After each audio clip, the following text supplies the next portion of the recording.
Huh? Isn't that Charlotte? What could she want with Lapine Pauline? Pretty please with the cherry on top, Charlotte! Journalist extraordinaire! Please tell me you're joking! I read that a gang of criminals tricked the Gardamex by disguising themselves as blubber beasts. It's true, isn't it? It has to be! I've invested all my savings into graph adversarial technology and even taken out a sizable bank loan. I'm begging you like the beggiest beggar in all of begdom. Okay. I need you to calm down a little, Miss Lapine Pauline. I admire your passion for your research, and I don't mean to dash your hopes for those, big-ticket orders. But I'm afraid I'm not joking. The Blubber Beast incident was a short story mailed to us by an anonymous amateur author, written in the style of a true story. Oh, Paimon sees what happened here. Sounds like the report Lapine Pauline read in the Steambird wasn't in the news section after all. Funnily enough, I actually remember being in a meeting where the editing team was debating the potential risk of misleading the public with this story. They even went to Maison Gardiennage for advice.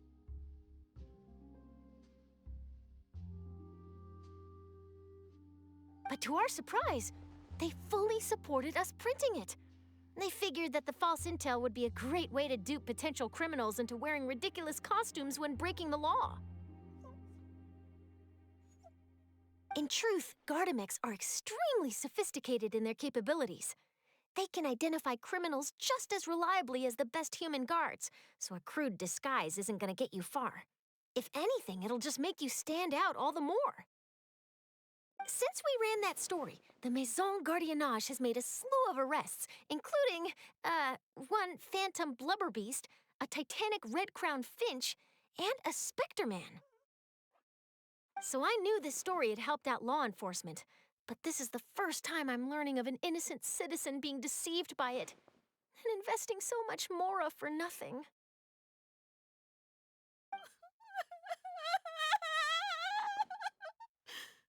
Uh-oh. So Lapine Pauline's whole research project is based on a fictional story? Which means we're not gonna get a big bonus after all. But more importantly, she's gonna lose everything she's invested.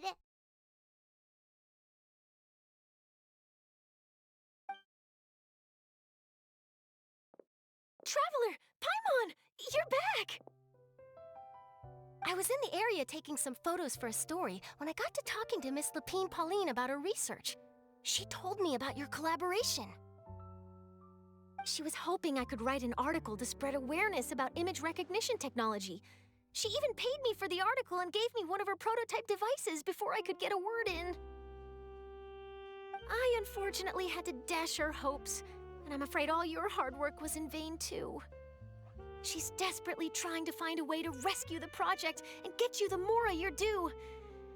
I've tried to let her down gently, but she's finding it all very hard to accept. This is a new situation for us, too. It's such a pity. It seems like the author was only trying to make the story interesting, and the Maison Gardiennage only had Fontaine's best interest in mind. Wait, Miss Lapine Pauline, what are you doing? I'm gonna pick a fight with a Gardamek, head to the opera at Biclez, and get a one-way ticket to the Fortress of Meropide.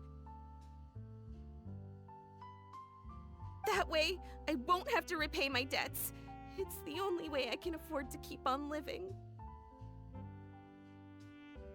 Whoa! There's no need to go that far. I mean, come on. Look at you. You wouldn't even dent the Gardamek's armor. In all likelihood, they'd only hold you up at the Maison Gardiennage for a few days before letting you out, and then you'd still have to repay your debts. Actually, instead of going into the technicalities of that, how much did you actually invest?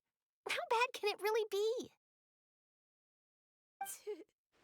270,000 mora. Okay, well, escaping to the Fortress of Meropide over a sum like that seems like a last resort. Surely there must be other options. Not anymore. I used to be an equipment supplier to the Fontaine Research Institute before that blew to pieces, and now I'm just a small-time engineer. I scraped together some savings over the past few years, but I put every last mora into this project, and now I'm left with nothing. It's not just my savings that are gone. It's my whole future as a graph adversarial technology specialist and my dreams of becoming a billionaire one day.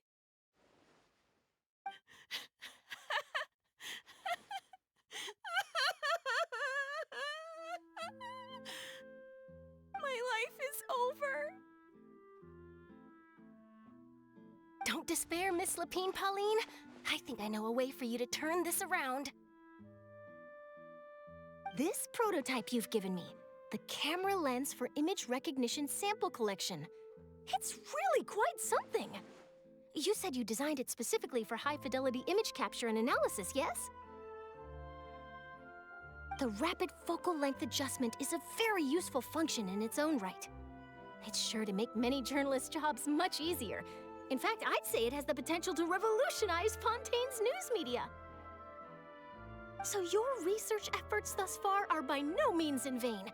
The technology you've developed may have many applications that you've never even considered. Really? Absolutely. I've been working as a journalist for the Steambird for a long time now. No one understands the issues we journalists face on a day-to-day basis better than me. So keep calm, take heart, and start thinking about mass production.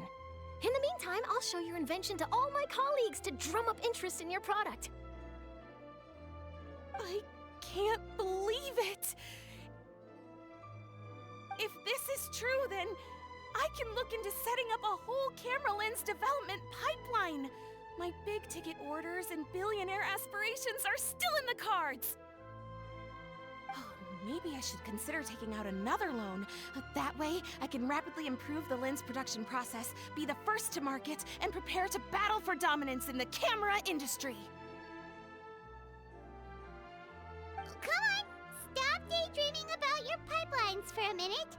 Just take it one step at a time and see how it goes.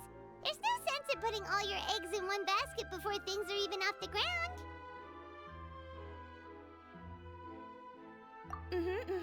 And I can probably speak to some people I know and license my image recognition device to a workshop to raise some funds. I can't believe I didn't think of this sooner. There's no time to lose. I need to get to work. Early bird gets the worm. Can you believe her? She just ran off. Paimon's pretty sure our advice went in one ear and out the other. It's understandable. When inspiration and passion strike at the same time, it's all too easy to throw yourself headfirst into your work and forget about everyone around you. A lot of journalists are the same way when they're first starting out. But don't you worry. I'm gonna write an article on all this, and I'll be checking in on her regularly.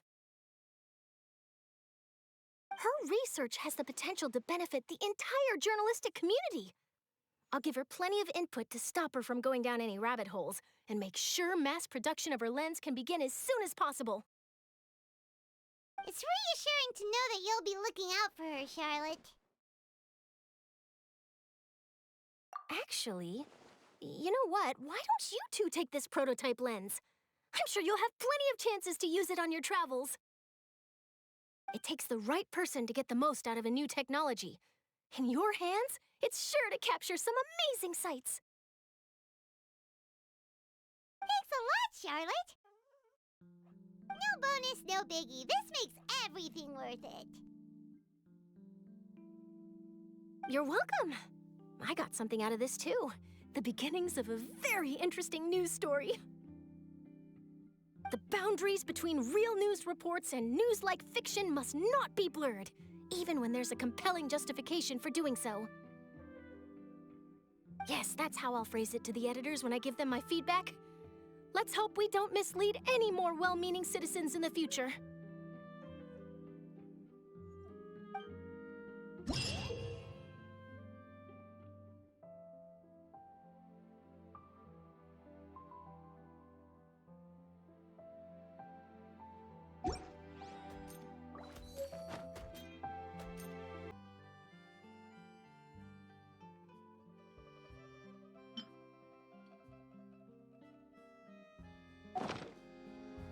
I created another universe and founded paradise, for I, fish...